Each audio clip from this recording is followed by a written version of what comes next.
Hey there, I'm Adam Willis, president of the Roofball Federation of America, and you're watching Verbal But Shenanigans. our shenanigans are cheeky and fun. Yeah, I mean, his shenanigans are cruel and tragic. Which makes them not shenanigans at all, really. Evil shenanigans. I swear to God, I'll pistol whip the next guy that says shenanigans.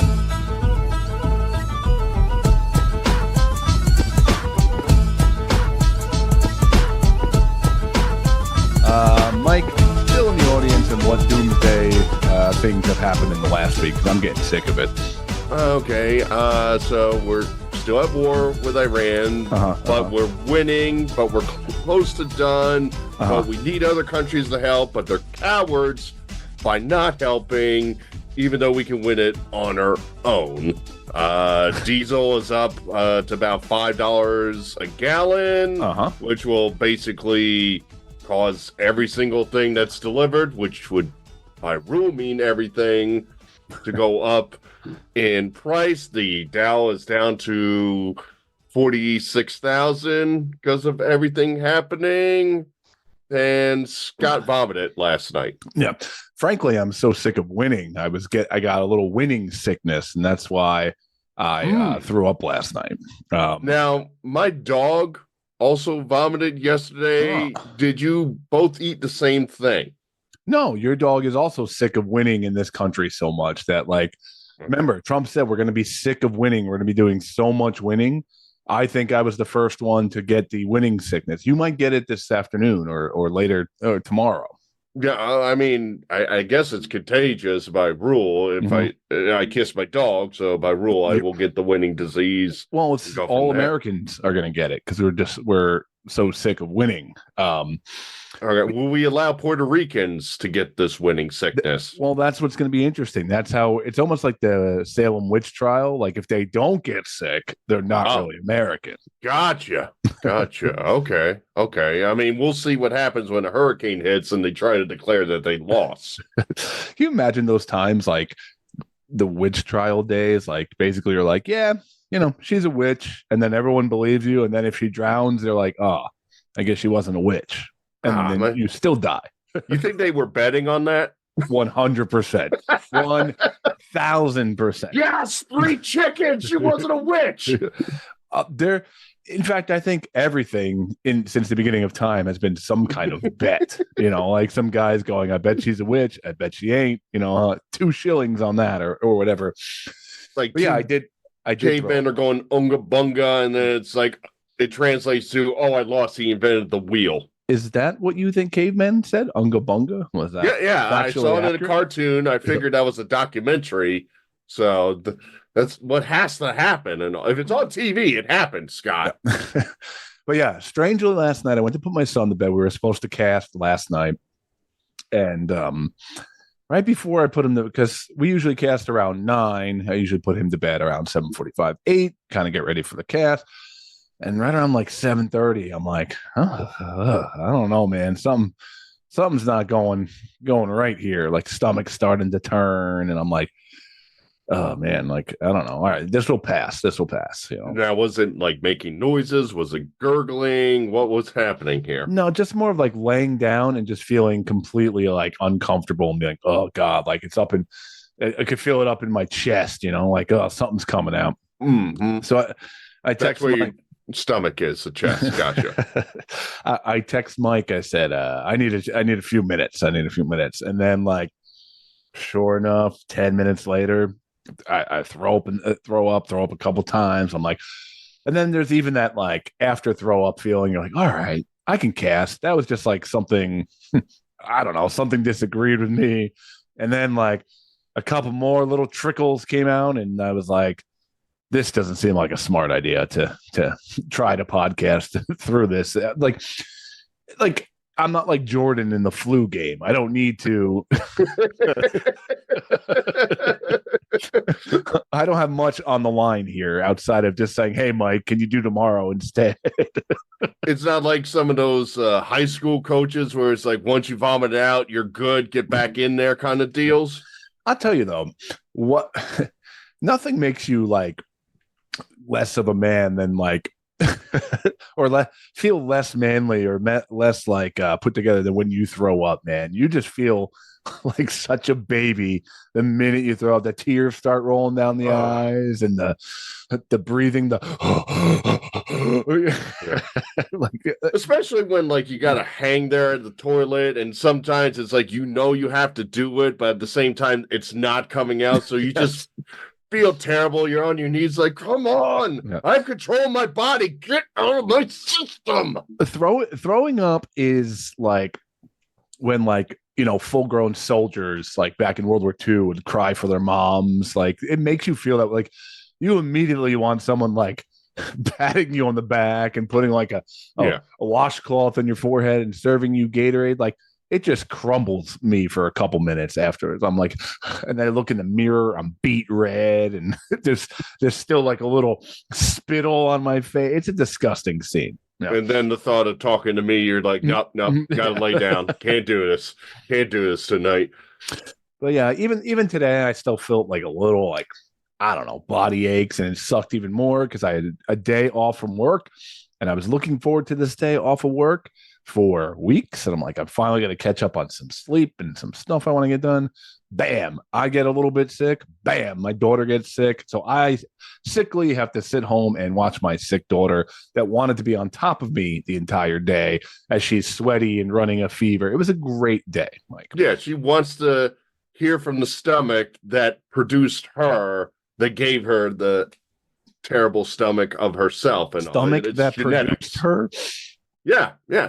You and your wife came together to make this baby, and she wants to hear from the original stomach on what's going on and all. She maybe a little mental telepathy, Mike, talking with your tummy, kind of figure out stuff. Do you think men give birth? Is that what you were trying to tell us? Well, you get part of the deal, and you get to congratulate and smoke cigars and stuff like that. So you had a helping in this. Do I have to tell you how babies are made on episode 5, whatever this is? I 57? thought like, did you think like a man and a woman, where you and your wife are going to make a baby on air? So there's no more questions, and all. That was a big reveal. So prior to this, you thought that we would just ram our stomachs together, and the baby would eventually land in one of ours. Yeah, I just figured you just stick it out your tummy, and then you swash it together with your wife's, and then inert to her system goes a baby. Mm-hmm. What's funny is we have a bit coming up in a future episode, and I was looking for pictures of you on your profile page and whatnot. Mm-hmm. I found a picture of you holding a child. It was borderline baby. I don't know if you would call it a baby, but it was a young child. And I was going to send it to you and be like, like, I think you've come close to holding a baby. I have held a baby. For those who don't know, when Scott gave... Now, did it come out of the man's stomach or... No. Oh, okay. Just for people... First-time listeners, I'm sure there's millions of you every week. Mm-hmm. When Scott took a podcast off and I did a solo show, I had this whole bit where I talked about I legitimately was trying to look through my past and couldn't remember the last time I held a baby. Mm-hmm. And I was wondering if it was like a weird thing, like I haven't held a baby in close to like 20 years or not. Oh, so you have held a baby somewhere in the past. I did. I talked about it. I have held a baby. It's not. I listen, Mike. Don't yell at me like I haven't been listening to your solo cast on repeat each week, remembering every detail from that. Yeah, I'm not batting zero here. It's just it's been a while and all since maybe I have to talk to the president. I mean, we're doing all this winning. I got to break this losing streak of holding a baby. I don't like how you said that. Like, hey, I talked about it on the solo cast, as if I'm like. All right, Shay, we're going to bed. Let's put on the Burloo solo cast and wind down. To be honest, you haven't congratulated me enough for the solo show in quite a while. So, I mean, why don't we just up your game? Why don't we just throw it back up there for like the next episode when we want to? When you were vomiting, I offered, worst case, I will do a solo show, and you denied it. And now look what we're talking about right now. No, I don't even mean a new solo show. I'll just repeatedly put up the original Burloo solo show. Yeah. I actually did a second one when I thought you weren't going to be able to do the week after. And you're like, I even remember what it was like. You're like, oh man, I want to talk about Hawk to a girl, and that's what we did a regular podcast. Oh well, I guess welcome everyone to the show here. As that's our intro. Mike, I have a little something here today. Through Boxman, trying to clear some stuff out. Mm-hmm. And I came across an old box of stuff from like school, like my school days that my mom gave me when they were moving. And I found my old report cards. I found all sorts of things. I found a couple books here, Mike. So I wanted to start with, if you see here, Mike, I'm holding up the Woodbine Avenue School 1995 Bulldogs yearbook here. So this is 5th grade. Okay. Were you fighting bulldogs in the 5th grade and all? Were you not handling like the neighborhood middle schools? Mm-hmm. So it's hard to see here, but here's a picture of your buddy Scott here. Okay. I see that. And I wanted to go over some of the things that apparently I thought about myself back then. Ooh. Okay. So first off, it says name, Scott Brennan. That's accurate. Okay. That's correct. Okay. Then it says nickname. What's interesting about this is no one ever called me this. Now, it sounds is it familiar. The Burls? Yeah. Would you like to, I don't know, take a guess at the nickname? Don't think too hard. Just throw one out there. Briney. Briney? Yeah, it sounds like Brennan. So they called me Briney Brennan on the playground back in the day. I'm thinking about calling you that right now. What are you talking about? Okay.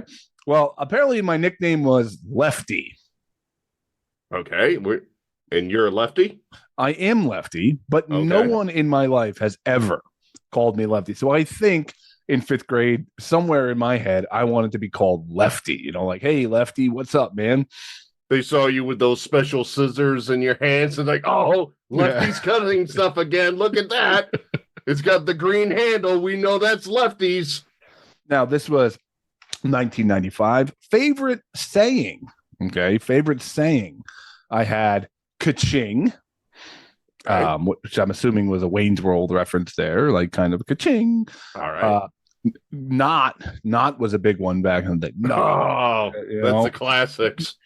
Let's go Devils, and same difference. Apparently, I had 4 favorite sayings, Mike. How could you choose? And all, like, if someone put a gun to your head today, it's like, all right, you can only say one of these 4 for the rest of your life. They were like, get on your knees, Lefty. Which one's a good? If you say let's go Devils one more time, I am pulling the trigger, Lefty. You understand me? Okay, then we go down to favorite song. Was I Alone by Live. I don't know if you remember that one. That's a great song. That's a great song. I'm surprised we haven't had Live on the show. They seem like I'm trying to find these people. Mm-hmm. Okay, now my likes, the things that I like. Okay. Rollerblading. Okay. I still stand by that. In fact, I rollerbladed for the first time the other day in like, I'm going to say 20 years. My niece had a skating party and my son, I had to teach him how to rollerblade. It was tough. So you rollerbladed in circles and then a couple days later you were vomiting. Interesting.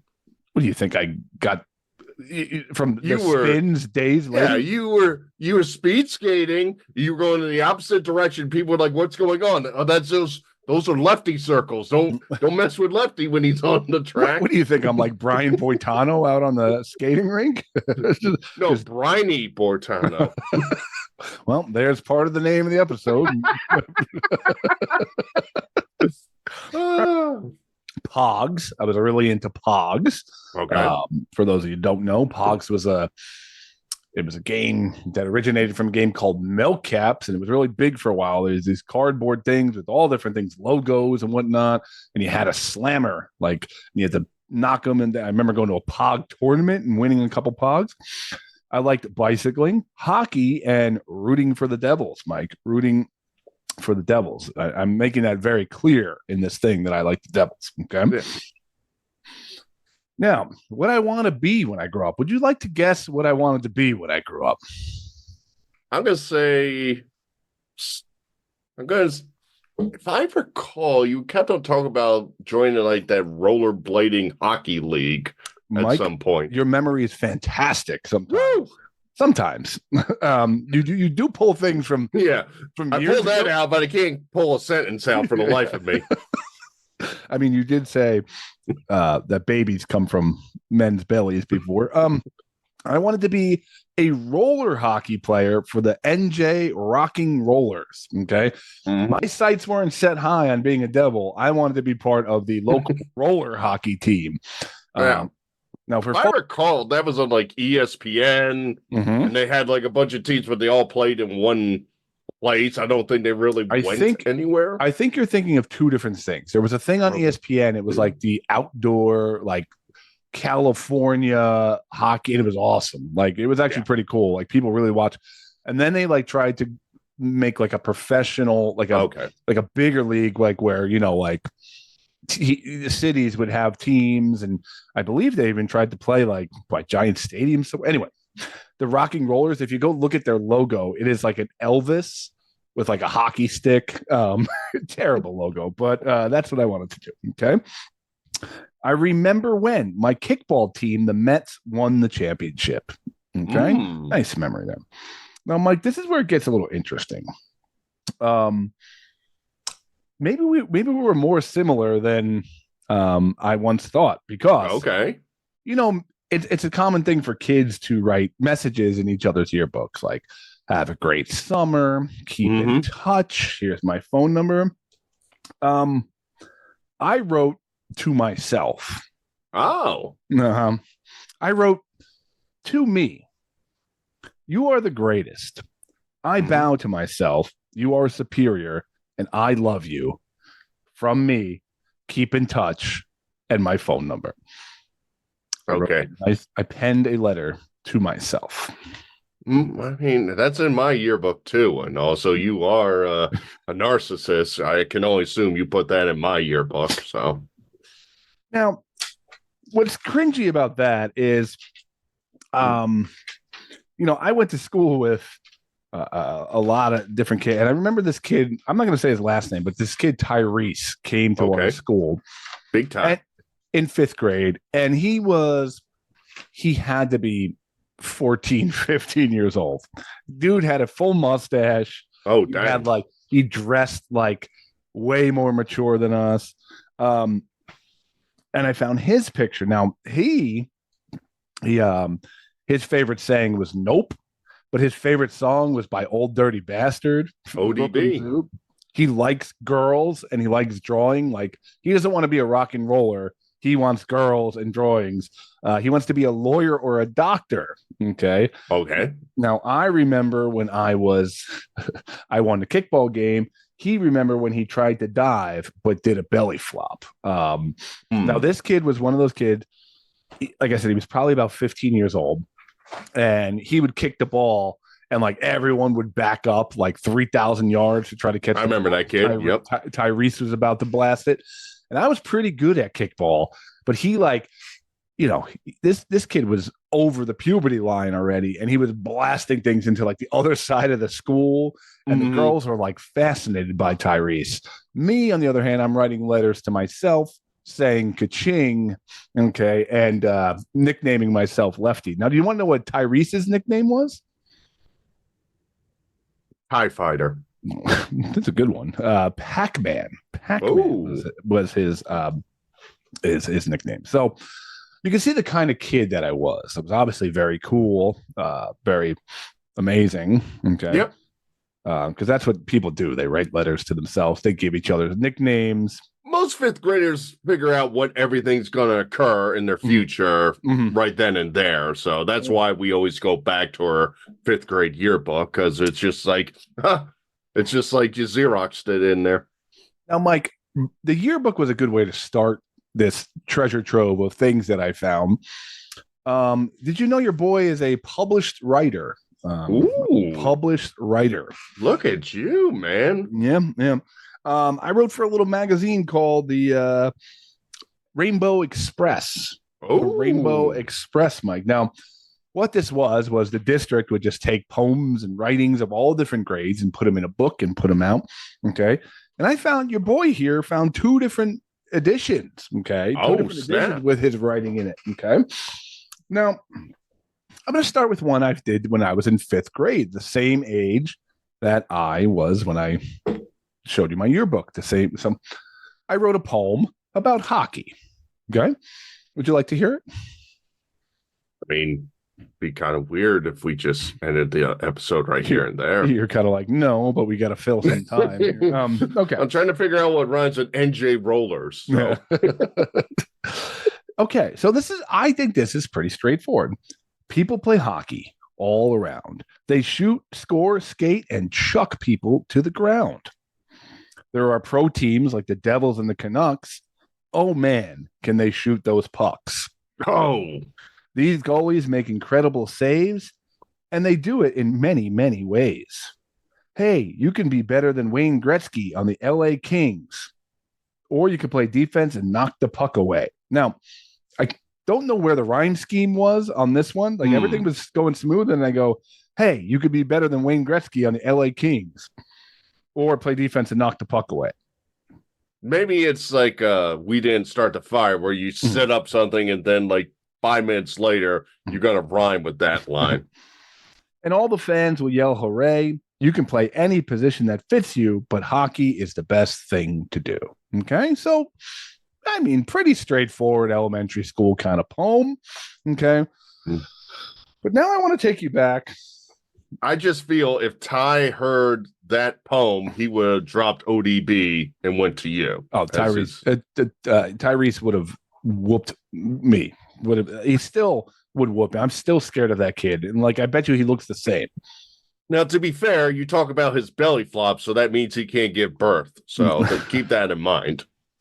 Now, I found the edition from the year before in 4th grade, Mike. And when you're a rookie, so I won't judge you for this. Now, we have shared some of your stories that you have found in books, like that's true. The Bionic Stooges. The Bionic Stooges, part 1, right? Cinderella. Cinderella. Yeah. My friend Blackie. It was a crow. Mm-hmm. It wasn't a guy named Ty. Yeah.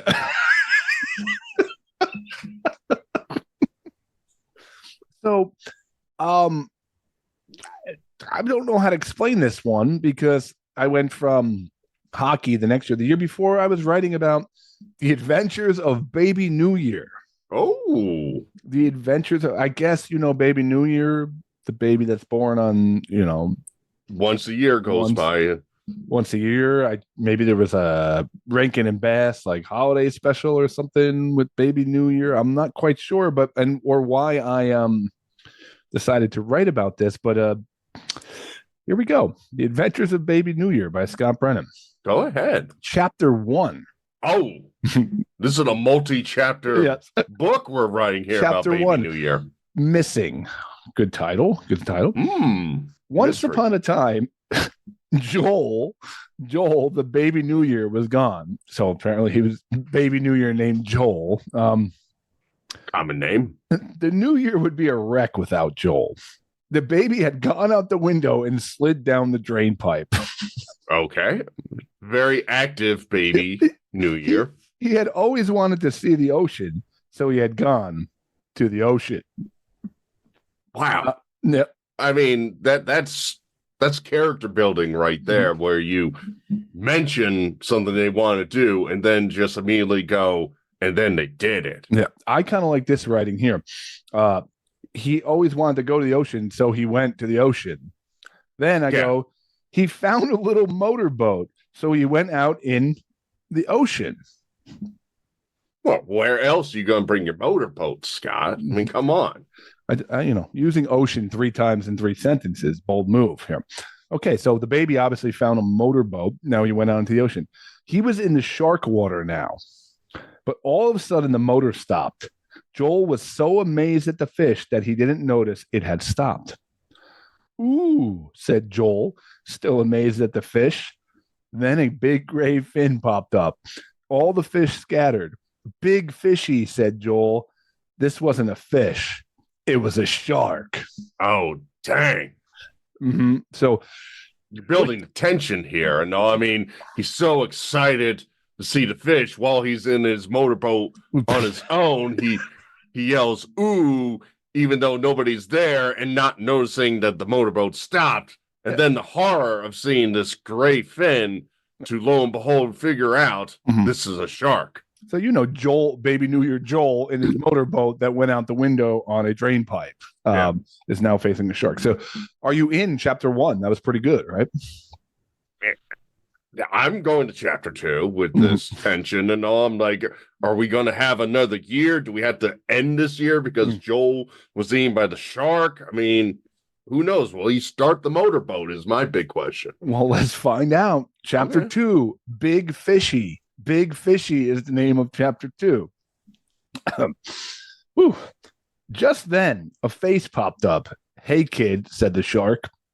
Let's talk. I want to be your friend. Okay, said Joel. Do you want to ride in my mouth? said the shark. That's how I pick up women, by the way.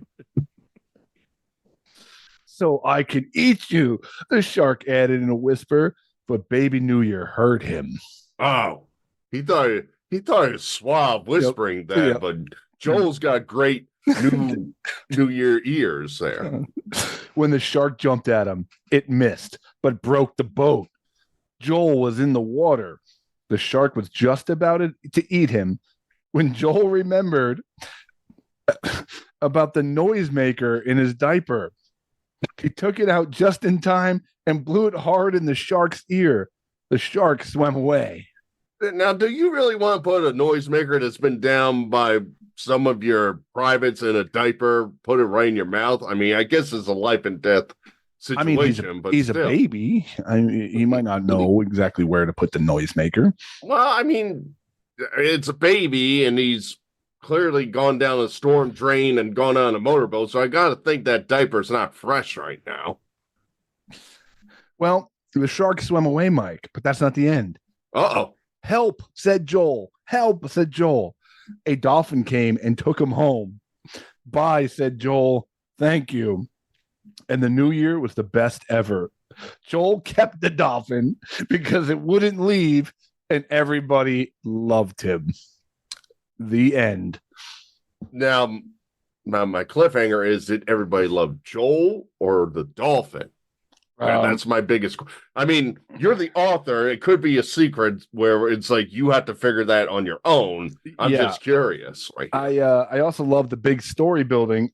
Help! And then a dolphin came, took him home, and he said, "Bye, thank you."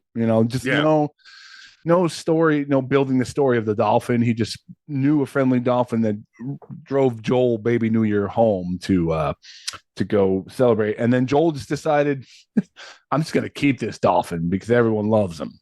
Yeah, I'm just glad that the noisemaker scared off all the fish except for the dolphin. Now, granted, a dolphin is a mammal, so it wouldn't have the same features as a fish, as you figured out as a fourth grader. But I mean, that's just skill writing right there. You had us on a cliffhanger with baby Joel in the ocean with a broken motorboat, and then this devious shark. Yeah, that was like, I'm going to give you a ride in my mouth. But lo and behold, he's whispering that he's going to eat the baby. It couldn't fool Joel. Yeah. Joel's got 2 sets of ears, and he's got a noisemaker in his diaper. He has 2. I don't know if Joel has 2 sets of ears. We never said he's a 4-eared baby Joel New Year. New Year Joel. I will interpret the story how I heard it. You understand me? That's true. Fiction is up to the reader, right? Exactly. That's why some people don't like audiobooks, because they can't paint the picture themselves. Exactly. In my brain, Joel's got 2 sets of ears, and he's celebrating New Year with his noisemaker. Yep. And he hates sharks. Well, Mike, you thought you were the only accomplished writer here on the podcast, but as you can see, I'm going to take these brilliant writings and put them right back on my shelf here. Might as well add them. I mean, back on my shelf is my book, so that just perfectly fits here, Scotty. Now, I did find one more thing that I am beyond excited, Mike. Ooh. Do you see this? That is a VHS tape that says EHW on it. Yes. Mike, I have been looking for this tape for probably 20 years. Okay. Now, I do not know if this tape works, and I am praying to the podcast gods and the content gods that this tape, Mike, is of particular interest to you, because this is not only the origin story, but all the matches of Rampage, aka me, in my backyard wrestling federation on tape. Scott, WrestleMania is 6 weeks away. If that thing is working, you may have a job coming up. I am already working with also an esteemed writer who I found in there, Dom Bagnato, who wrote about himself being Italian and having matching birthmarks with him and his dad on the chest. Yeah. We assume they just chest bump as a way of celebrating their matching birthmarks. Also, if you listen to the Christmas episode or Halloween episode, you've heard Dom before constantly talking how things would be better if he was Italian. And apparently he did that in 3rd grade too. So, but he may help me digitize this film, and we need to watch it, analyze it, break it down, really get into it. I am so excited to see it and ready to cringe at it, laugh at it, maybe get some of the guys that were, in the Federation to come comment on it. But Mike, it was a treasure trove box, and I'm excited to possibly find some stuff here. I mean, we could get Peter Bond on the show, but we haven't heard from him in about 10 years. So that's true. No clue where that guy went to. Yeah. We saw him at UPWA and never again. Well, before we get to our guest here, I did want to just talk real quickly about a podcast that I came across that I want to recommend. Talked with the guys, and they're just good guys, and they got a really cool podcast. It's called Meet Your Double Feature. If you're looking for a new movie podcast that has in-depth film analysis and lots of laughs, we're going to recommend you check out Meet Your Double Feature. Mike, I sent you this cast like a week ago. You were able to check it out. What'd you think? I thoroughly enjoyed it. It's a movie review show where the hosts Thomas and Frank attempt to judge films by their covers. So each episode, the pair will give each other a movie to watch that neither of them have previously watched, being based on their picks on titles, lead actors, and what they can gather from a quick glance online. And then each host will then review the movie they were assigned, talking through what worked and what didn't, so you could decide if you want to watch it yourself. Yeah, I think it's a really clever idea, kind of going into it blind. But Thomas and Frank, they bring casual, kind of like an informative energy to their movie reviews, layering. They both have filmmaking experience and quick-witted comedy to make every episode memorable. So far, they've taken a look at forgotten films from the 1990s, overlooked superhero movies, and they got a lot more to come. So it's a very good podcast to check out. Yeah, I've enjoyed it thoroughly. And if that sounds like it's fun to our audience, I say then check out Meet Your Double Feature on your favorite podcast platform. And new episodes come out every Thursday. Yeah, so go give our friends Thomas and Frank a like and a sub, and check out Meet Your Double Feature. So now on to our guest. Well, tonight we are chatting with the president, founder. The president? Yes. Not that. No. Oh. Too much winning, Scott. We got to calm things down. We had to go to a different president, okay? Okay. But this guy is the president and the founder of the Roofball Federation of America, Adam Willis. For those who do not know, roofball is a sport that came to be by just throwing a football on a roof, aiming at a gas vent, that went from public television to the attention of Barstool Sports, where it went viral, to being shown on ESPN as part of the Ocho. Their regionals are coming up. They're beginning on March 28th in Oklahoma City, and we get to chat with the man, the myth, the legend, before the new season starts, Scott. Let's get Adam on the line. So, Adam, thank you so much for giving us some time here tonight. You bet. Right off the bat, I mean, Oregon's not too far from Colorado. Did the Broncos call any of your players about after Bo Nix's injury? Like, I mean, send him a couple videos about taking off the top of the roof or what? well, a couple of years ago when the Eagles were in the Super Bowl and Carson Wentz was sitting on the bench, there were a lot of comments that I kind of looked like a very old Carson Wentz. So that's about the closest that we've gotten to the Super Bowl. I know a couple of guys that we played with that probably would have just enough delusion to think, yeah, I mean, I could go a couple plays. I could probably get a pass off. But no, unfortunately, they didn't actually reach out. All right, I'm not gonna lie. I just had to Google a picture of Carson Wentz, and I could see it. I could see. I had a little more hair at the time. I can see it. So, like, growing up, what was were you like a sports guy? Could you do a lot of football and games? Were you just the kid who was like making up board games as he goes along? What were you like younger? Yeah, more the latter than the former. One of the things I always say about Roofball is I created this game because I'm a bad athlete. I had good friends with a couple of natural athletes that just always paced me at everything.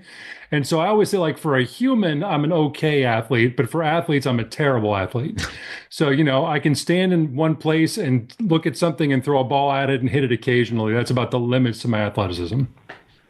So was this a game you were like, what age did you guys start playing this or doing around the neighborhood? Like, when did it start to occur to you that this was a fun activity as kids? Well, so the origin story goes back to London in 1989. You might see a rugby ball behind me. We were there on a family trip, and I decided to buy a rugby ball at a department store, brought it home to Beaverton, Oregon, had nothing to do with it. And so I just started throwing it up toward the natural gas vents on my mom and dad's roof. Now, my whole idea was, well, I can't hit the thing. I'm going to get in trouble if I hit the thing. So I was just trying to get it to roll up and around it. All right, so I did that for, I don't know, a week, and they got bored with it, put the ball in storage. 10 years later, my sister's guy friends found that ball, said, what is this doing here? I told them the London story. So immediately they're trying to see if they can do it, right? Can we throw the ball around? Well, everyone gets bored with the one rugby ball, the footballs start coming out, and then it's chaos. The ball's being thrown at the target. What became the target was at the time just a natural gas vent. And then it was, okay, well, we got to keep score, right? So then it's 1 point for hitting the pole. Well, okay, but if it goes around the pole, that should be worth more. We'll make that double, make that 2. Well, then someone makes a great catch. Okay, well, that's got to be worth something, but that only should be like an extra point, right? So let's make hitting the pole 5 and just make the other double that one, make it 10 for going around. And then someone throws a ball over, we're waiting for him. That's got to be a demerit, that's -5. So within, half an hour, we got a fully set up scoring system. And then we actually started playing in January of 1999. So we've been playing tournaments now for, 27 years. Now, are your parents like, at first, are they like, what the hell are you doing? But then are they kind of like happy? You got friends over playing, you're at least, you're not causing crime somewhere out in the neighborhood. You're doing something that's fun. Yeah, I always say that it is not coincidental that my mom and dad split up 2 years before we invented Roofball. So dad wasn't around to yell at us about damaging the house. And mom was always the one that loved having events at the house. Mm-hmm. And so, yeah, I think they kind of played well together. And, we've been throwing footballs at that thing 27 years. We just replaced that natural gas vent for the first time 6 months ago. So it has taken a beating, hundreds, thousands of throws, and it survived. When you guys are starting this game out of curiosity, was there one friend you had to stare at a little bit? Like you make your rules and it's kind of like, oh, Jimmy, we know you're going to take a toe over the line or something like that. Anybody you had to keep an extra eye on? That's actually really interesting. It's so hard to cheat at Roofball. I don't think we really have had to deal with that. And in fact, we do have a line you have to throw behind, but there's always been a little bit of a leeway. It's more like, hey, watch it. So we've never really seen anyone that's super egregious. I think the closest is it's not a rule, but it's sort of, there's like the opposite of basketball is a kind of a no heckling policy. And so you have people once in a while that do try to kind of get in somebody's head, but no one has ever tried to like massage the rules in any real way. So when did this, what was the step from, kids game, keeping you busy to maybe I can find something out of this, or maybe I could make something creative out of it. When did that step come into your mind? Well, it's three phases of that, and I'll try to make it as quick as I can. My wife loves how long my stories always get. So 2000, after our fourth tournament, I have a friend named Buddy who's one of the Roofball greats, and he's a very cynical guy. He doesn't believe in much, right? Not a joiner. And we were sitting on my mom's back porch after we finished the tournament, and he was kind of drinking a beer, and he kind of nodded to himself, and he calls me Will. He said, "Will, I think this could be something." And I'm still kind of eating off of that 27 years later, that my most cynical friend believes in this. Second thing, I worked at ESPN through 2007. When I came home, I wanted to get Roofball on public access. When we did that, we had a little mini boom of new players. People that saw it on public access came over to play. So that was when it really sort of left just being the friend group, and started to grow beyond that. And then the last one, 2023, a stranger who lives in Ohio put one of our tournaments on a Reddit feed, r/videos, and all of a sudden we had hundreds of thousands of views. And, we had Barstool was coming out. A dude flew into Florida to film one of his podcast episodes. And we were getting people saying, "Hey, I'm watching from Germany." And all of a sudden, and that was the biggest explosion, was 2023. So kind of talk about like the production of it, because it's not just, hey, we're going to videotape us throwing a ball up on the roof. Like, you got announcers, you got graphics and stuff like that. How much time did you put into them? When did you first say, was it right at the public access where you're like, it's got to have graphics, it's got to look like a sport?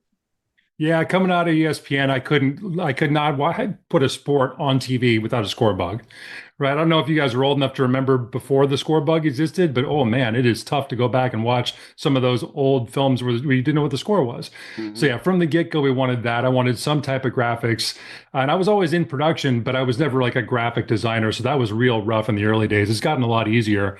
And then, yeah, I wanted to put something out there that I was proud of. And I've worked with people in the regional TV sports network thing for 12 years. So I had the people who could do it. And, it's getting easier and easier to kind of lo-fi it and take prosumer type stuff and make something that looks like, we put it on ESPN 2 years in a row with just cameras that we bought off the shelf, and one really good director producer who sits at his laptop in Portland, Oregon, and takes our feed from wherever we are in the country and puts it on TV. So what are the goals for growing this game? Is it to have roofball arenas, or like a standard court, or to do tours throughout the country, or to get it broadcast? What are the goals for the game that you have? I think the biggest thing is just more people picking it up in more places and trying to find. I don't want to standardize a roof because I love the neighborhood aspect of it. Yeah. I love the idea of someone, kind of World Series of Poker-esque, right? You can start like at a free roll in your desk, right? So theoretically, you go and play in a neighborhood tournament just at some friend's roof, and you just keep winning. As you keep winning, you advance all the way up, and you can win the whole thing. So right now, that whole thing is, we got 8 regionals this year. And then our 3 majors, we're playing in Florida, New Jersey, Oklahoma, Michigan, Ohio, Oregon, Washington. And, we used to play in California. We have other places that we've kind of had like flirtations with, but haven't made it happen yet. So right now it's organic growth. And then, whenever anyone asks me, did you ever see it becoming this big? I always kind of say, well, I have weird dreams. So yeah, kind of. And so when you say what the goal is, I would say when we make the Olympics, I won't be done. Mm-hmm. So you keep it organic. It's still at your mom's house. And tell me if this is correct, if I heard this correctly. Somebody playing roofball, their butt went through a windshield of a car in the driveway. Is that correct? Yeah, that's been roofball lore for a long time, but we actually just found the video. It actually was his back. So this is one of those, no good deed goes unpunished. So my sister would leave her car in the driveway, and I wanted to make sure that the car didn't get damaged. So we had a rule for a long time that it was -1 point if the ball hit the car. Well, what wasn't in that rule was, what if a body hits the car? So then you have people diving onto the car to swipe the ball away. So instead of a football hitting it, you have now a human being hitting it. Well, this one time, this dude jumped up on the car, butt hit the hood, and as he went back for the ball, his back snapped into the windshield and broke the windshield really good. He amazingly was totally fine, didn't even have a cut. But that was the last day we had the car in the driveway. You mentioned the Olympics. I was actually leading to one of those questions. We never thought we'd see breakdancing in the Olympics. We've had it on this show. We've had the guys from World Chase Tag. That seemed like a crazy event. Now it's on ESPN. We've had Savannah Bananas on right before they exploded, and they're selling out 100,000 seat football places. Competitive eaters. We've had all these different types of people on. Is there a chance, like anything in the works, where you're like, okay, this is how do we get it to this next level? How do we get it into more homes? What is the next chance for Roofball? So the biggest thing we're working on is sponsorship dollars to fund what we want to do. We have the opportunity this year to have a bunch of Roofball regionals on the ESPN family of networks. Nice. They've greenlit it. We just got to be able to afford it. And then one of the really, really cool things that when I think about it, my brain explodes. So ESPN The Ocho, we've sent them taped versions of our sport the last 2 years, 2 different tournaments, half-hour versions. And then last year was the first year they invited us to come down and be on live in Orlando at the Wide World of Sports Complex. And we would be in an arena, lights, fans, everything. But the problem is that we have to put the roof up, and that's a 5-figure expense. And then the ESPN also charges, or Disney, I should say, charges production expenses. Right. So it goes from, you got to get there. That's the easy part. The hard part is the low 5 figures cost to build it. But yeah, obviously, a season-long campaign on ESPN News and ESPN2 would be amazing. And just anecdotally, every time they re-air one of those Ocho shows, my email box fills up with people that want to play. So the idea of having, a season of, 10, 11, 12 events somewhere on the ESPN family networks, that'd be the next big step. But first of all, we got to figure out how to afford it. Yeah.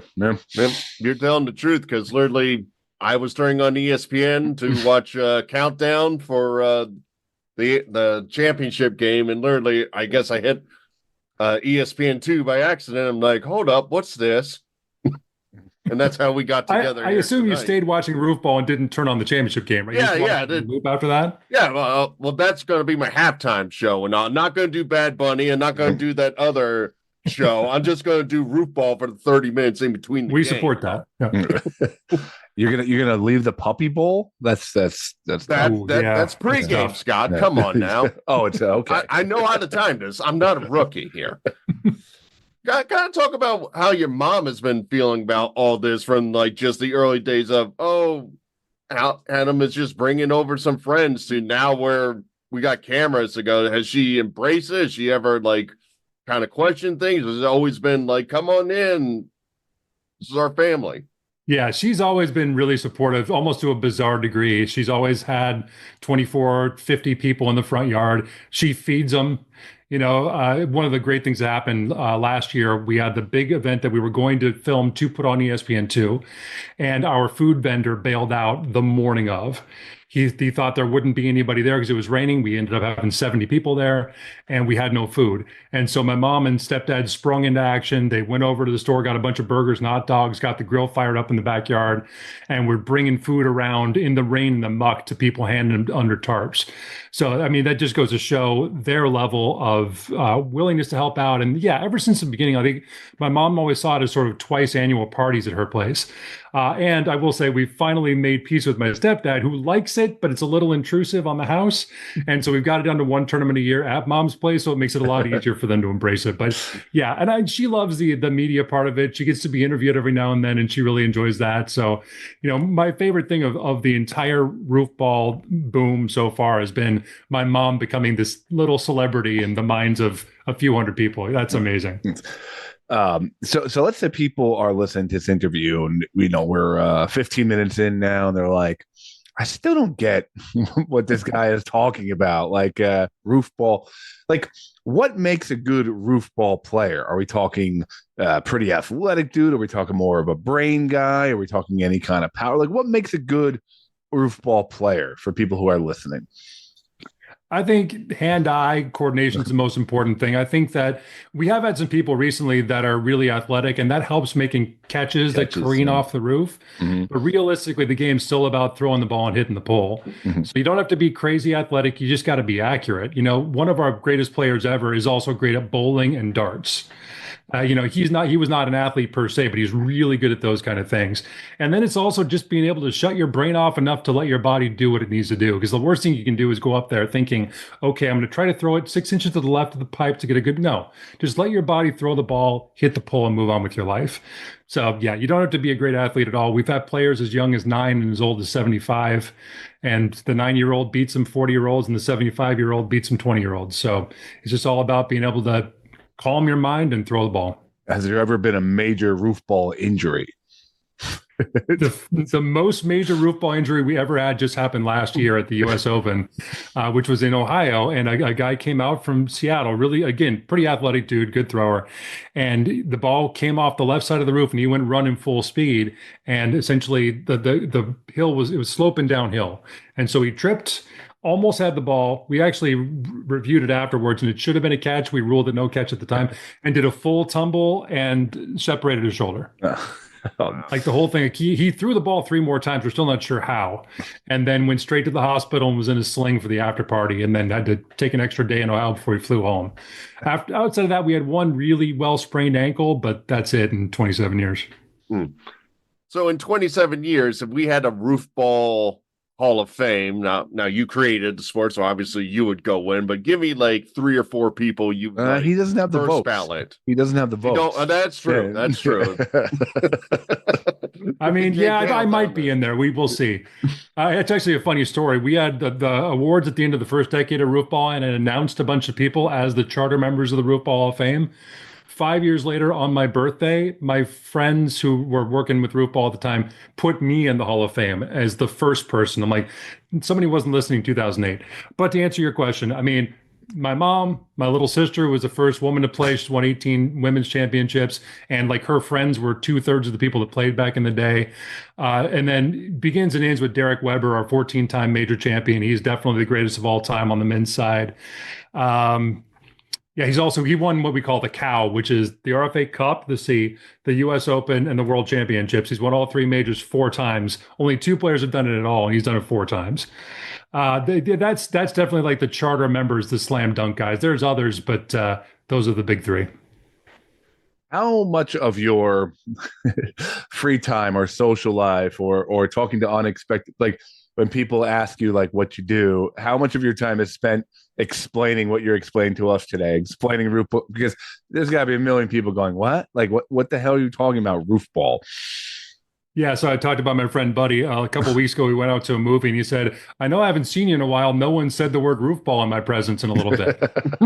So it's funny. I also have a side job, and last year someone was saying, yeah, you must not have worked with Adam yet. You've never heard of roof ball? And like, and I said, I worked with him twice. Like, how have you not talked? I don't know how it didn't happen. Yeah, it's almost like the concept of free time is weird. I'm like, when I'm not working or hanging out with my wife or doing something with family, I'm usually doing some roof ball related. We still got like 7 tournaments that we filmed 10 or more years ago that haven't been edited yet. Wow. But yeah, I mean, generally speaking, if someone who knows me is introducing me to someone who doesn't, roof ball is one of the first 2 sentences. And very quickly, I got to figure out, am I giving the elevator speech, the medium speech, or is this someone who wants me to talk in volume? Mm-hmm. I'm on the 2026 schedule. I see Oklahoma regionals, Florida, Ohio. Scott, they have a Garden State one. I expect you out there this Let's go. year. Where's it at? It's in Ocean County. Is that a thing? Yeah. I mean, that's right by where my parents live, man. I might have to make an appearance. There you go. Yeah. Not to see my parents, to go see roof ball. Obviously, come on. Yeah. Well, bring your parents and get them into the regionals, Scott. You just heard them. There's no age requirements for roof ball. Dad's got 2 fake knees, though. I don't know if his roof ball career is going to take off at 75. I'm not sure. So when we do the regionals, do they have to say this specifically? This is the layout of it? Do you have to say, well, there has to be like a chimney or a certain size, or how does that work out? Most roofs will work. I've always seen it much more in terms of like being like golf or baseball than anything else that's more standardized. So a lot of roofs will work. It's got to have some kind of a pitch. Obviously, if it's flat, the ball's going to stay up there. If it's super steep, you're basically playing against a wall. But ultimately, almost every roof we've played on, we've added a temporary target. Most people, weirdly, don't want footballs flung at structural elements of their house over and over again. Yeah. So we'll put on it's basically like a hinged 2x4s or 4x6s, I guess, with a target on it. And then on the backside, you put some sandbags down so that the target doesn't move too much during play. But yeah, I mean, there's small, a roof ball roof when you see it, but that's almost any of them. Almost anything will work as long as it's not 5 stories high. And I was going to say, is there a green monster like house, like a very odd house that people are like, okay, you got to go play this one. It's very unique.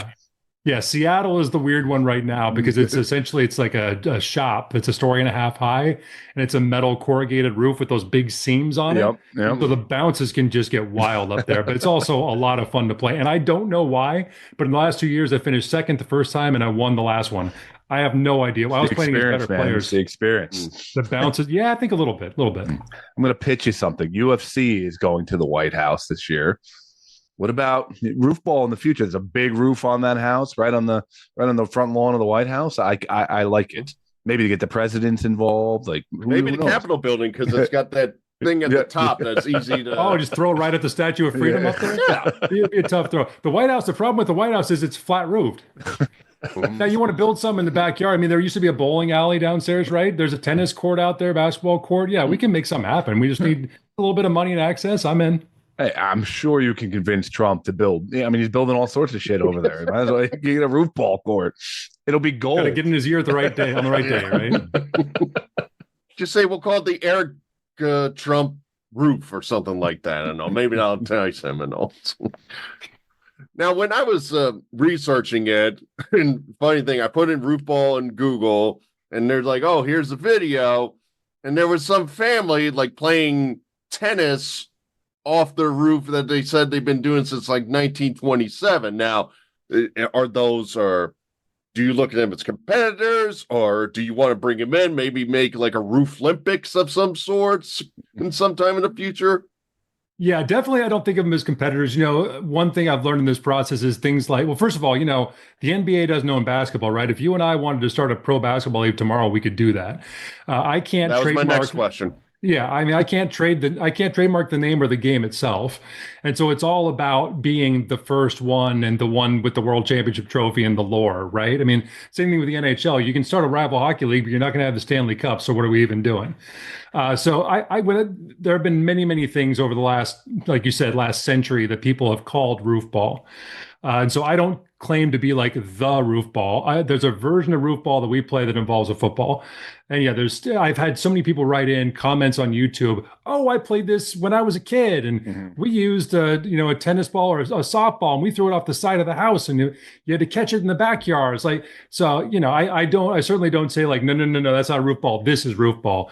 But at the same time, I don't think there are any big organizations going right now. But to your point, I love weird sports, quirky, homegrown sports. Yeah. So if we ever got big enough that we could start having subsidiaries and setting up new leagues for other kinds of games, that'd be fantastic.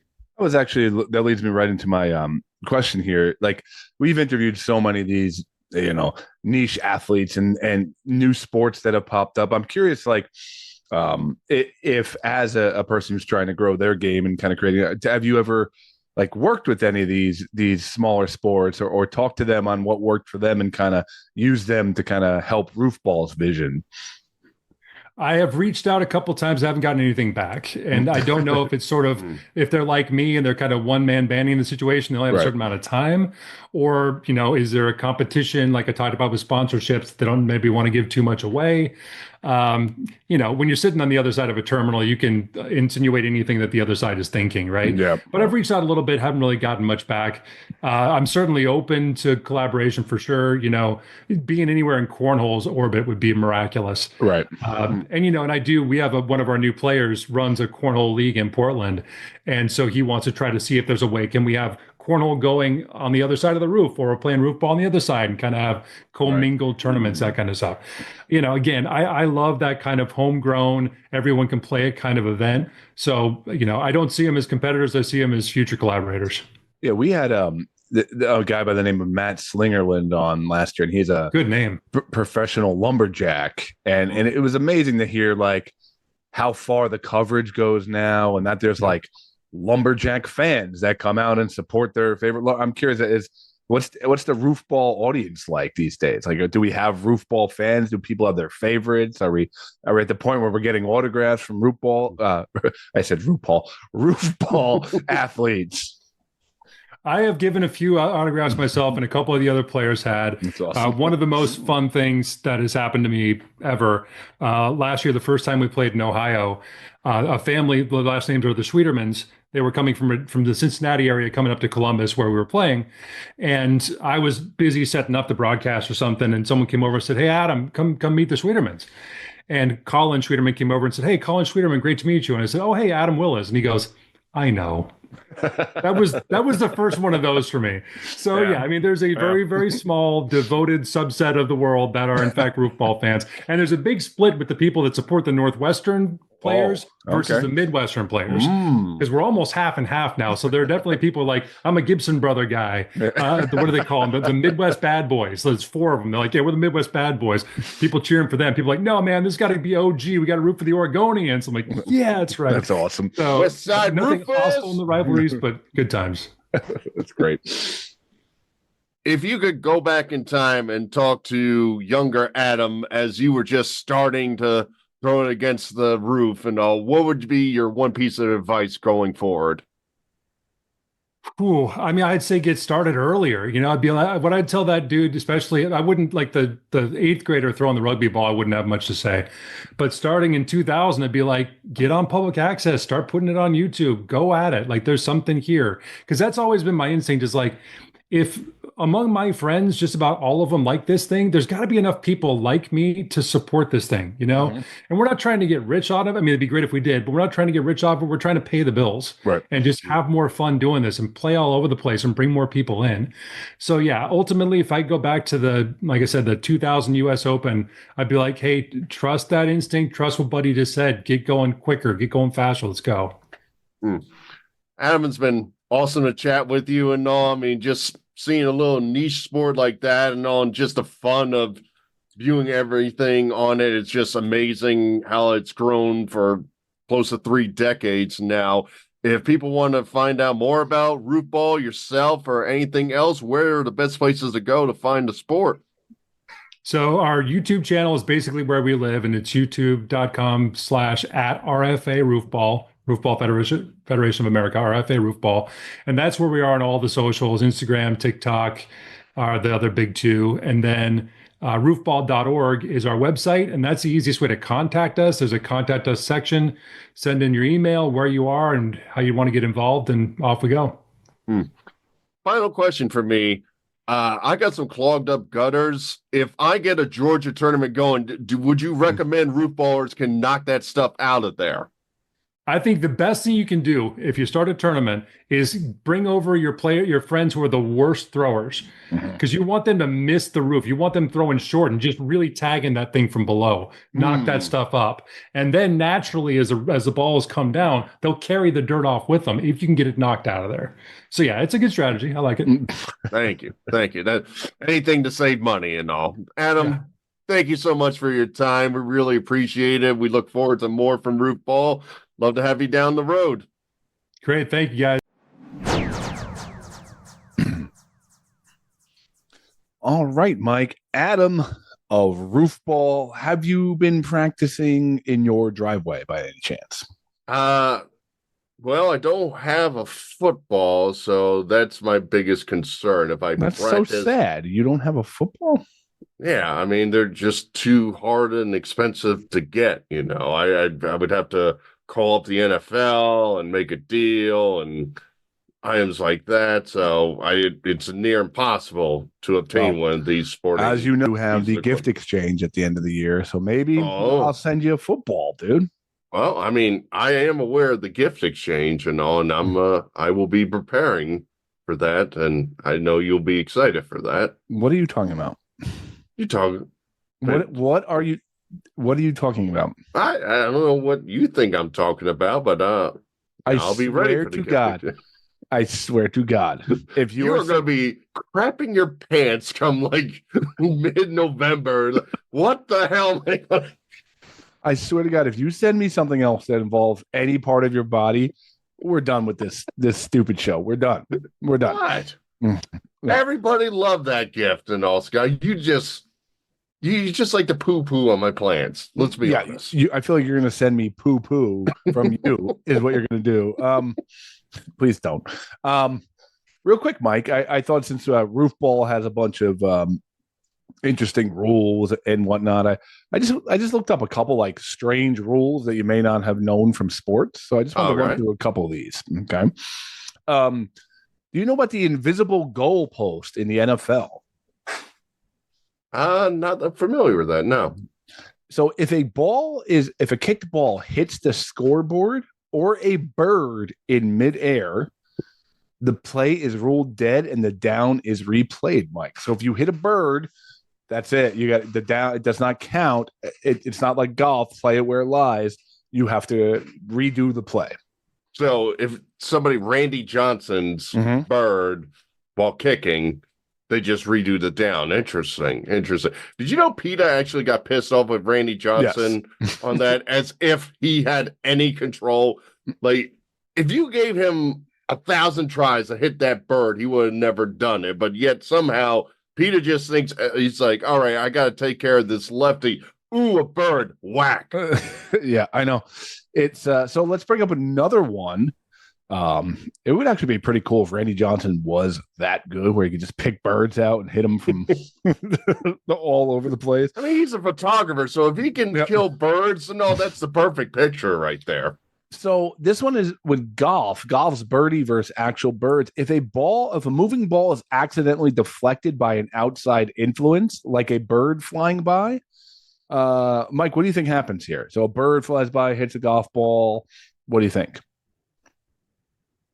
I mean, they say play it where it lies, but if they had to make an actual rule, I am going to assume something to the effect where you could drop it on the green or something to that effect.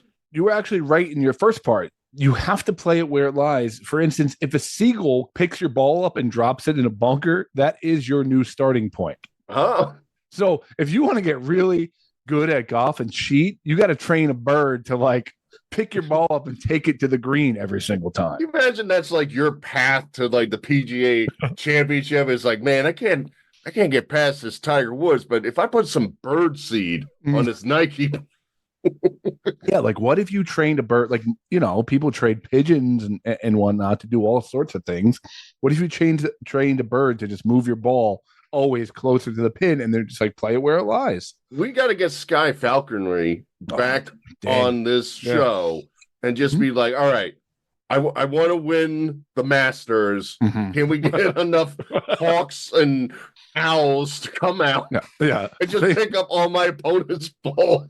Think about it. All we need to do is do 2 shots every hole because we hit the one ball. Yeah, you know, it's going to go wherever, but our bird is going to pick it up and drop it 2 inches from the cup every single time. And we think that, you know, I think we can never lose. That'd be the greatest thing. And then, like, they'll have to have a commission where they have to talk about, we have to change our bird rules again. Yes, but we only need to do this once. We're not looking to stay in the Masters forever. No. We're looking to enter it, win it, and then have all the controversy and attention come our way. It's Ocean's 13 if it involved birds and golf. Yes. Now, Mike, have you heard of chess boxing? I'm going to assume it involves birds the way our pattern's going. That was one of my only 2 bird ones. Sorry. Chess boxing. Now, did you just Google bird and sport? Chess boxing is a real sport where rounds of boxing alternate with rounds of speed chess. You could lose by knockout or checkmate. However, you can also be penalized for stalling on the chessboard to catch your breath from the boxing round. I think I've seen some videos on it. It looks interesting and all. I could see it growing and all, but most boxers I know couldn't figure out. Maybe like checker boxing, maybe that could be a thing in the United States. First off, the fact that we have not had a chess boxer on is kind of surprising at this point, because I feel like we've touched every avenue, but here we are finding new ones. I got a roof baller. What do you want me to do? All right. Did you know there's a mercy rule in professional bowling? I did not know that. In some PBA formats, there is a re-rack rule. A bowler can request pins be reset if they look slightly off center. However, they are usually only allowed 2 re-racks per game. If they ask for a third, it's a penalty, essentially the sport's way of saying stop stalling and throw the ball.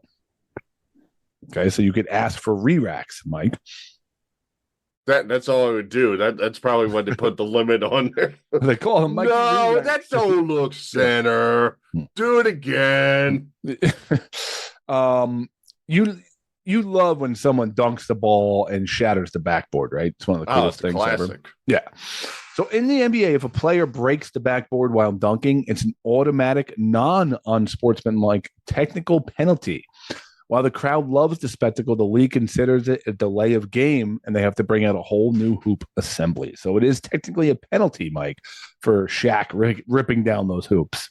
I think they specifically made it for Shaq because there was a period in those first 2 years he was really like bringing the entire backboard down with them, and they just said, "Okay, now we got to start penalizing you for doing this." Now, Mike, here's a job you might like. You might like being a ghost caddy. Ooh. Ghost caddy. However, it would be illegal. You cannot ask for anyone for advice during a round except your caddy. If you ask a random spectator what club they think you should hit, you get a 2-stroke penalty, Mike. Like, if you're desperate enough to talk to the guy who's been drinking beers for the past 14 holes, I think I should be rewarded if it works out. Like, I get an extra stroke on top of that, taking off my score. This one I never understood. I just got 3 more here. I never understood because my wife was a D1 tennis player, and I've asked her about this. In tennis, I don't know if you're aware, there's a no coaching rule. In most professional matches, coaches cannot say a single word to their players. Even a hand signal or a thumbs up can result in a violation or a fine. So, AKA, the coach sits there and watches the match. He does not coach. He is not allowed to coach. What's the point? I know. Why is he there? Yeah. He should be in like the hotel watching and just come back with a VHS tape and here's what you got to do. You could be a tennis coach and just get like the best seat in the house at every tournament, dude. Coach, I just lost my last 12 matches. I don't want to get penalized. And I know the match ain't for another 10 hours, but we can't chance it. All right, 2 more here. Water polo. There's no punching. The sport is incredibly physical underwater, but punching the ball is a foul. You must use an open palm or your fingers. No fist to ball contact is allowed, Mike. I thought you just like talk about like punching fellow water poloers. I'm assuming that's not legal either. Yeah, I was thinking like who got the goon of the water polo? Like, he couldn't make it in hockey, and he's like, well, you were good on frozen water. Let's try regular water. And I think this is my favorite one before we move on. Sumo wrestling, Mike. The losing winner. If a sumo wrestler's mawashi, their loincloth, falls off during a match, they are automatically disqualified. It's considered indecent exposure and an automatic loss. I'm sorry. If I lose my diaper and I still throw a big man out of a circle, I won. You've been trying that every Friday night at the bar near you. It's not quite working. That's part of my strategy. And I just drop down full trowel and just be like, come on, let's do this. Maybe we should open up like UFC was like as a result of like people wanting more from boxing. Maybe we do naked sumo. There's no disqualification. Yeah, the Grecos started that naked wrestling stuff. Why can't the sumos go for a try? I want to see 500-pound naked dudes just beating the hell out of each other. I'm into that. That's what I thought was on that VHS when you pulled it out. We have no clue. I'm going to send it to Dom. We'll see what's on Is that your wrestling league? So, Mike, there's a couple rules in some sports. So, what do you got, buddy? Well, I got a tiny little game for you, Scott. I'm going to call this Dates of Future Past. Dates of Future Past. Yeah, so you know how like a lot of people get shocked when it's like, all right, this event is closer to, let's say, World War II versus today's date or something like that. Nope. I'm going to give you 3 events. There's going to be the baseline event. There's going to be an event that happened before that. There's going to be an event that happened after that. You have to tell me which one is closer to the base event, the past or the future. Yep, sounds good. Okay. So the base event will be the first Lollapalooza concert. Okay. And your choices are the past event is Michael Jackson suffers burns in a Pepsi commercial. The future event is the 3rd Woodstock Festival starts. Oh, wow. Tough. Okay. So I know Lollapalooza was early 90s. And Woodstock 99 was the 3rd one. But I'm assuming I'm going to go with Michael Jackson. I think that was either late 80s or really early 90s. I'm not sure. But I think Lollapalooza was pretty early 90s. So I'm going to go with Michael Jackson. Okay. First Lollapalooza happened on July 18th, 1991. Michael Jackson suffers burns on January 27th, 1984. The 3rd Woodstock happens on July 22nd, 1999. Scott, you're correct. I am correct. I was close. That is really close, right? Yes. Yeah, 7 years versus 8 years. Yeah, I knew Lollapalooza was like super early 90s, but all right. Sweet. All right. Your base event, the Bay of Pigs invasion. Is it closer to William Howard Taft's last day in office or George W. Bush's last day in office?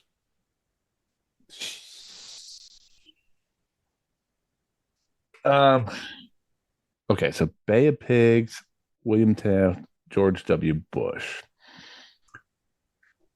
So Bay of Pigs was like what, 62, 63 or something like that? I forget when Taft was president. But George was what, 88? Was that his first year?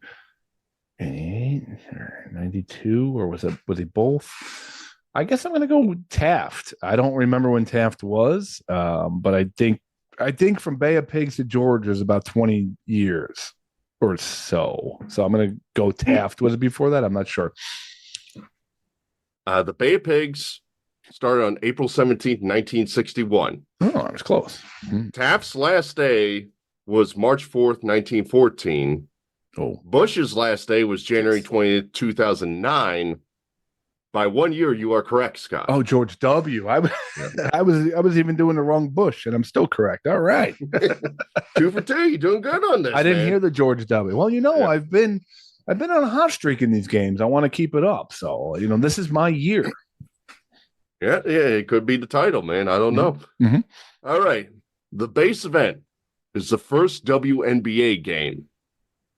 Your past event, as you brought up this name earlier tonight, Wayne Gretzky is traded to the LA Kings. Mm-hmm. Your future event is Lance Armstrong, quote unquote, wins his final of 7 Tour de France's in a row.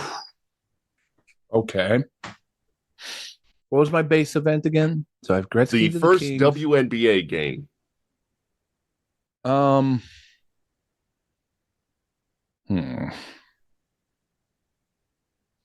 First WNBA game I want to say was mid 90s, I would guess. I'm going to go. So I have Lance Armstrong. Lance Armstrong's last Tour de France victory. Tour de France, yep. Quote unquote, since they were disqualified, or Wayne Gretzky getting traded to the LA Kings. I'm going to go with Wayne Gretzky. I'm guessing that was like 93 or something like that. And I remember Lance Armstrong being pretty popular like at the end of high school. So for me, that was about 2002. I'll go Wayne Gretzky. Okay. First WNBA game happened on June 21st, 1997. All right. Wayne Gretzky was traded on August 9th, 1988. Lance Armstrong's final Tour de France was July 24th, 2005. Lance Armstrong is the closer one. That's 2,955 days versus 3,238 days. Oof, close. Okay. Yeah. That was a tough one. It was a tough. Yeah. All right.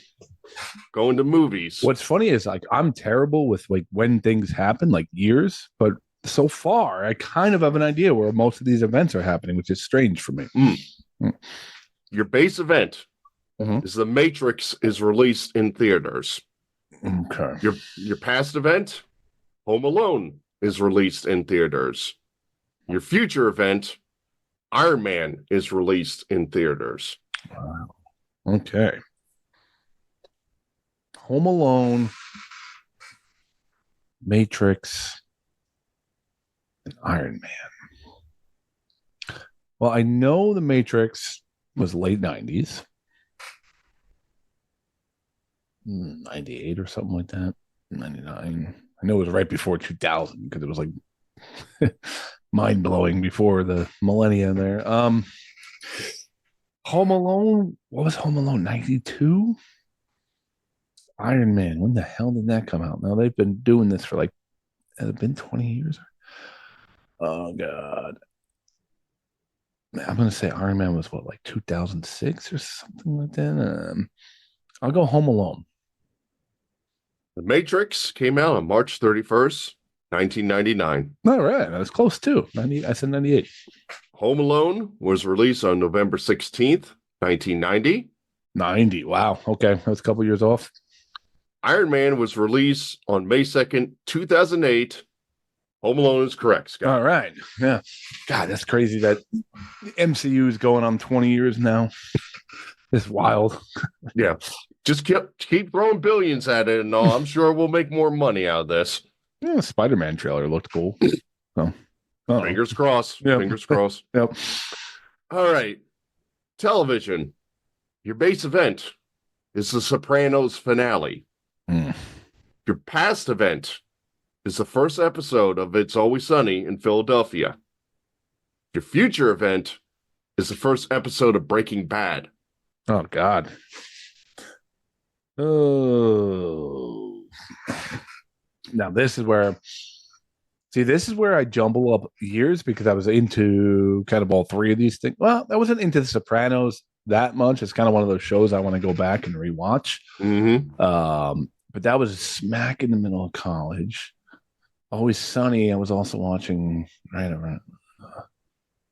And then Breaking Bad, I want to say it's like 2012 or something like that. But when did The Sopranos end? Was the Sopranos finale? Finale. Yeah. The past and future event is the first episode. The base event is The Sopranos finale. Oh, man. I'm torn on this one. I'll go Breaking Bad. When was Sopranos? 2009? Sopranos finale was on June 10th, 2007. Yeah. The first episode of Always Sunny in Philadelphia was August 4th, 2005. The first episode of Breaking Bad was on June 20th, 2008. You are correct, Scott. I'm correct? Wow. Yeah. I was making the question, I didn't see them so close, the finale and Breaking Bad starting. Wow. Yeah, like Sopranos to Breaking Bad seems like a pretty long gap. Like, yeah. It wasn't even a full year. You know what it is too? Like, Breaking, like you could have told me Breaking Bad was 2011, 12. I'd be like, oh, that makes sense. But I guess since I've rewatched it a bunch of times, and also Breaking Bad started catching on like a little after season one, and so people would go back and start watching it. Yeah, so like it didn't start big until basically season 3 almost. So. Yeah, so a lot of people caught up on it, which I think I started in when season 2 was out and went back and watched 1. Interesting. Wow. Okay. All right. Couple more for you, Scott. History. Your base event is the last time the U.S. landed on the moon. The last time we landed on the moon. All right, let me call Charlie. What was his name again? Charlie Duke. Charlie Duke. I almost said let me call Charlie Kirk. I'm like, oh, I can't do that. All right. Your past event is World War II ends. Your future event is the first podcast is recorded. Whoa. Okay. So World War II was 1944. Okay. First podcast. I forget who did that. It wasn't Adam Carolla, but he was in that beginning stage. But when was that? Was that in the 90s?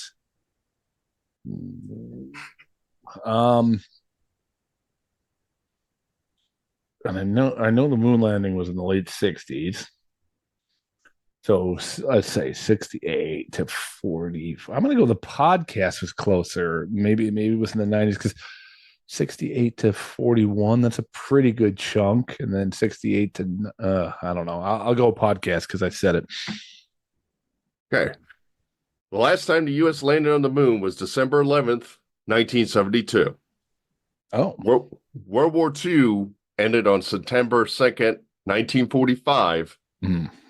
What is widely believed to be the first podcast recorded was on July 9th, 2003. I'm afraid World War II was the correct answer, Scott. Yeah. Who do you know who recorded the first podcast? I had it up. I didn't put down the name. I actually, the tech guy who basically started the podcast, like set it up tech-wise and apps and so forth, and sent him an email to try to get him on the show. Amazing. Yeah. But you know what's funny? Because depends what you consider a podcast. Because me and my buddy Alex were recording on tapes when we were in 5th grade and doing shock jock radio in our bedroom and playing songs. If I could ever find those tapes, that would be even more gold than the wrestling, because it's the two of us pretending we're radio DJs recording and then being like, and here's the new song from Stone Temple Pilots. And we would play the song like into a microphone. I would pay $1,500 to get those tapes. wow. I'm not even kidding. Just to have them and hear that. And it's like, he's still my best friend. Just for the memories, I would pay $1,500. I think that would be my line, because I don't really have $1,500. But honey, the bank called. They said we didn't pay the mortgage. No, yeah, but listen to this amazing tape I got. I think we talked about this before. But if we were to sell the podcast and like we would never be able to have any association with it, all our content is gone to somebody else. They can go use it. Mm-hmm. What would you think would be something like a price point? You'd be like, all right, that was fun, but let's take the money and run. But let's also put a thing in there where we are not allowed to do it like under a different name again. It's over. Okay. Because then we could easily say, we'll just start a new show the next week. Yeah. I'm gonna throw out 8K, considering 500 some episodes, celebrities on there. I think that just on the library, I would say about 8K. I would put it around. No, but my question is, what would you settle for? Like, is that enough to get you out of it? $8,000. Okay, I got you. Not just buying the library. No. It's probably worth nothing. Yeah. No, it's $8,000. Damn it. No, like okay. Let me. So we're gone. Yeah, but here's the money you get to be gone, and it's gone. So you don't have access to it. You don't. You don't get to show it to people. It's not your property anymore. You just, it's over. Maybe like 25K. Yeah, I think I'm dead serious. I think I'd have to be around the 100K mark, because it's too much of my life invested into it. Like, it's too. Yeah. It's what I think about when we get up and I start texting you or start working on something, or when I'm at work, I'm thinking about what I can do, or what we're going to do next. I just don't like 25K would be nice. Of course, it would be amazing, but I still in my heart think like we could make that money. We can make that money. And taking 12 years for 25K, it's just not enough. It's just not enough for the intellectual property. You'll be right. I wouldn't do it. I mean, I'm just spitballing a number. If there was a serious conversation, who knows? Maybe, around the range. And if you have 25K. If you have the money, please contact us at Verbal Shenanigans Podcast. And this shit is yours. Side note, Christopher Lydon and Dave Weiner recorded what is widely considered the first podcast featuring audio content delivered via an RSS feed at Harvard University on July 9th, 2003. I would love to talk to that. Yeah, Dave Weiner is the one I contacted. So that's awesome. Okay, I got like 3 more here. This is a food-based one. Your base event is the new Coke was introduced. Mm-hmm. Your past event is the first Taco Bell restaurant opens. Wow. Okay. Your future date is the first pumpkin spice latte is sold by Starbucks. I don't have a good, like the other ones I thought I had like frame of reference, like something. This one's tough for me because I don't remember exactly when New Coke came out. I think it was the 90s, but I have no idea. I'll go with the pumpkin latte. I don't this one is not grabbing me. Like there's no point of reference for me. Okay. So New Coke was introduced on April 23rd, 1985. Okay. Bill Cosby introduced it in the commercial. Gotcha. That aged well. Yeah. I wonder what was in it. We might want to go back to the old Coke, people. Don't. We saw a few things in the green room. It's weird. It's the motto was it's so good you won't remember drinking it. Okay. The first Taco Bell restaurant opened on March 21st, 1962. The first pumpkin spice latte was sold on October 10th. 2003, you are correct, Scott. Wow. Okay. I'm just amazed it took that long to get pumpkin into a latte. That 2003, that's not that long ago. Yeah, we've only been basic since this century. So, even though that's 23 years ago, I just said it's not that long ago. It's a long time ago, man. It makes you think. All right. Okay. 2 more here. The base event, Do the Bartman, was released as a single. I remember that. Okay. Past event, the final episode of American Bandstand hosted by Dick Clark aired. Oh my God. Yeah. The future date, the Urkel dance, officially known as Do the Urkel, debuted on television. Immediately I'm thinking Simpsons and Urkel are so close together, like in my head anyway. But American, I don't know if this is like a trick or like American Bandstand was, on way longer than I thought it was, but are you tricking me? Well, not tricking me, but are you deceiving me here? I'll go with my gut. I'll go with the Urkel. So Do the Bartman came out on November 20th, 1990. Mm-hmm. The final episode of American Bandstand aired on September 5th, 1987. Oh, wow. Okay. And the Urkel dance debuted on February 8th, 1991. You are correct, Scott. All right. See, you could have told me American Bandstand was 20 years before that because I never watched it. You just throw the name Dick Van Dyke in there. I'm like, that's 100 years ago, And it's Dick Clark, but that's what I meant. Whatever, some dick. But like Bartman, The Simpsons, Family Matters, all those shows like I watched, so I just assumed they were close together. But all right, I'll take the W. Yep. Okay, final one here, Scott. All right, we're doing birthdays. Ooh, happy birthday. Yep. So base event is your boy Sean Kemp is born. Well, I know exactly when he was born. On Christmas Day, year 0. That's the way it should be. Yo, can you imagine like Sean Kemp coming down your chimney? I don't even care if like all the gifts are broken or stuff like that and all. That's just amazing. Well, that's not when Santa was born. That's when Jesus was born. No, that's where I say no. All I care about is Sean Kemp coming down his mouth. So in your head, you thought that babies were born by bumping bellies together, and that Jesus then and Sean Santa Kemp delivers some gifts. Yes, Jesus exactly. and Santa were born on the same day. Yes, they're good friends. Sean Kemp just comes, raids your house for all the drugs and takes one of your children away. I got no gifts and all my meds are gone. And where's my daughter? All right. So Sean Kemp is the base event. The pass event, ironically, as you brought up his name, Dick Van Dyke is born. Oh, okay. Future event, Northwest, the birth of Kim and Kanye's first child. Also, I would like to say Sean Kemp should be the free base event.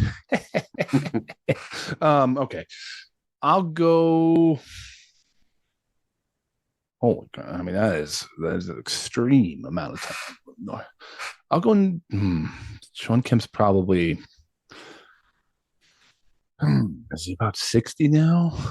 It's probably about 60. Northwest, it's probably 20 something. I don't know, 20. Maybe not. I'll go with the Dick. I'll go with the Dick. Yep. Okay. Sean Kemp was born on November 26, 1969. Dick Van Dyke was born on December 13th, 1925. Holy moly. Yep. Northwest was born on June 15th, 2013.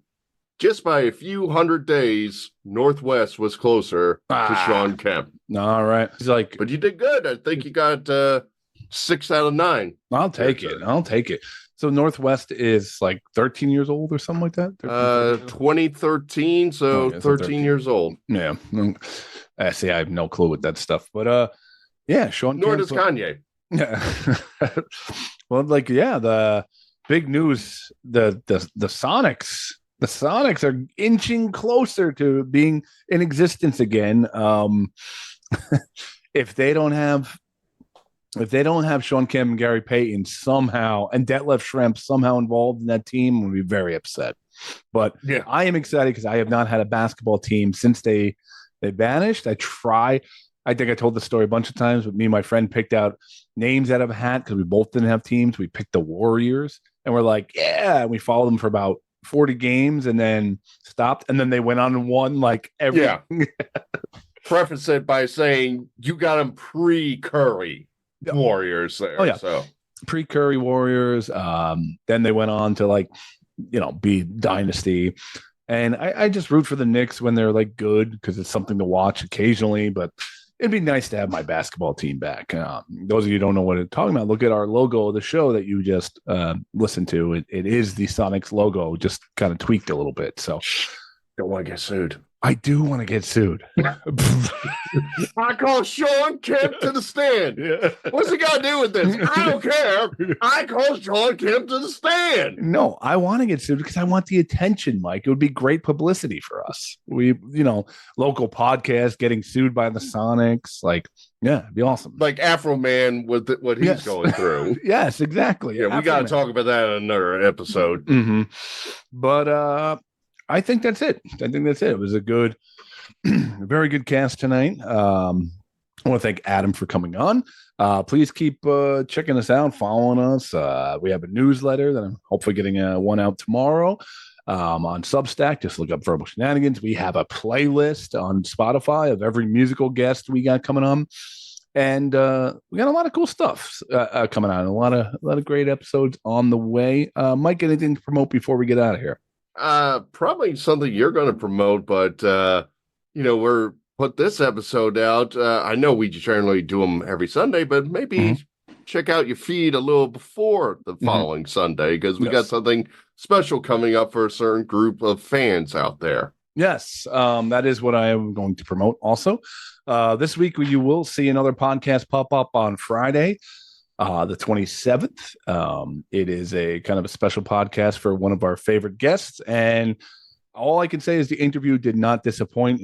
I think it was one of the funniest interviews we've done. The game is ridiculous. So go check that out. It's coming out on the Friday. It's also coinciding with one of our guests' releases, and I think it should be a good time. So go check that out. But, March 27th. Yes. So that's it, guys. Life is funny. Laugh at it. Keep the wind at your back. And always remember, wear a condom on your belly so you don't get pregnant.